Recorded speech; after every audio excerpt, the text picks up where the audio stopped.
berilgan SNHK-2 to'lin 1000 gram 8% bromli suv sarflandi. Reaksiyaga qatnashgan uglevodorodning formulasini aniqlang deyilyapti masala sharti bo'yicha. Demak, bilamizki, alkinlar to'yinmagan uglevodorodlar bromni to'la to'yintirish uchun bromli suv bilan to'liq reaksiyaga kirishadi.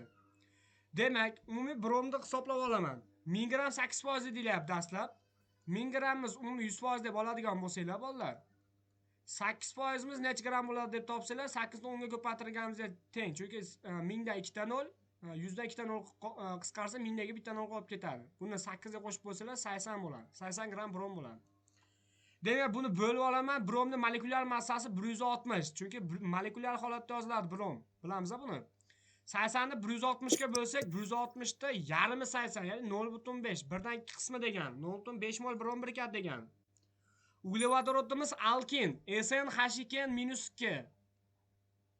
-2. To'la to'yintirishimiz kerak. Bunda hosil qiladi SNH2-2 bromdan 4 ta holatda yoziladi. Bilasizlar-a? Uglevodorodda 4 ta brom qo'yib to'yintiramiz. 4 ta brom bo'lgani uchun bromni yoniga 2 qo'ysam reaksiyamiz teng. Biz masalan sharti bo'yicha uglevodorodni 10 gram deyilyapti. Mana shundan 0.5 mol brom bilan birikkan.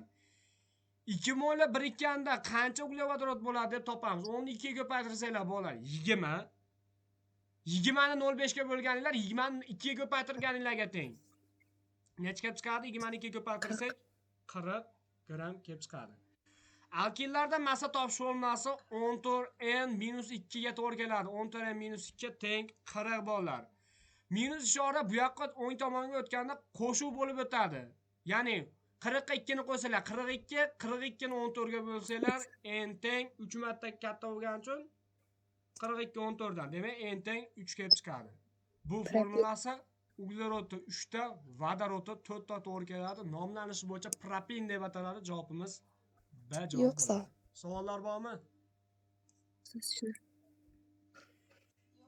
Kengisi 67,2 litr etin bilan 73 gram vodorod xlorid o'zaro ta'sirlashuvidan qancha vinil xlorid hosil bo'ladi deyapti. Bolalar, ikkalasining ham miqdorini topamizda kamidan ketamiz. Chunki ko'pi ortib qoladi. 6.72 ni bo'lamiz 22.4 ga. Bunda etin hajmi kelib chiqadi. Ya'ni asilen deymiz. 0.3 Necha mol bo'ladi? 3. 0.3 mol bo'ladi bu asilen. S2H2. 73 gram vodorod xlorid deyapti. Vodorod xlorid 7.3 ni bo'lamiz 36.5 ga. Necha mol bo'ladi? 0.2. 0.2. 0.2. Ha bolalar, necha mol bo'ladi? 0.2 mol. Nima bu? Vodorod xlorid. Bolalar qaranglar. Kamidan ketish yo'li bor. Chunki ko'pi kamidan ketadigan bo'lsak, ko'pi ortib qoladi. Shuning uchun kamidan ketamiz. Etinga vodorod xlorid beramiz. S2H2 plus vodorod xlorid. Bunda vinil xloridni yozib qo'yaman. SH2 qo'shmoq SH xlor holatda yoziladi. Umumiy tuzilish bo'yicha. 1 molidan massasini hisoblaydigan bo'lsalar 14, 13, 36.5. Jami qo'shadigan bo'lsalar 62.5 gram bo'ladi. Kami vodorod xlorid. Shuning uchun vodorod xlorid bo'yicha ketyapman. Reaksiya o'zi teng. Xloran bitta, bu yoqda xlorid ham bitta. Vodorodlari ham teng. 3 ta, to'g'ri. 0.2 molidan qancha gram vinil xlorid hosil bo'ladi? 12.5. 12.5. Massa kelib chiqadi. Hisoblaylarchi 0.2 ni necha? 12.5 gram vinil xlorid hosil bo'ladi. Javobimiz S javobga to'g'ri kelar ekan.